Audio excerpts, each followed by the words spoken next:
અને હવે આગળ વાત કરીએ આઈપીએલના ફાઇનલ ફીવરની।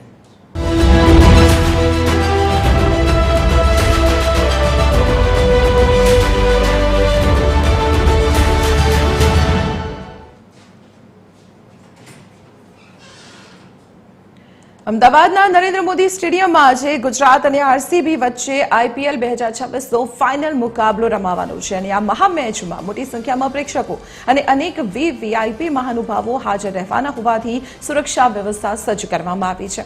પોલીસ કમિશનર જીએસ મલિકે જાતે સ્ટેડિયમ અને રોડ બંદોબસ્તનું નિરીક્ષણ કર્યું હતું। સ્ટેડિયમની સુરક્ષા માટે ક્રાઇમ બ્રાન્ચ, એસઓજી, બીડીડીએસ અને એન્ટી ડ્રોન ટેકનોલોજી તૈનાત કરાઈ છે।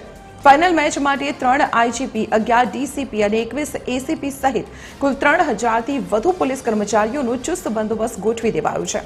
સ્ટેડિયમ બહાર નાસભાગ ન થાય તે માટે ખાસ ટ્રી હોલ્ડિંગ એરિયા પણ તૈનાત કરવામાં આવ્યો છે।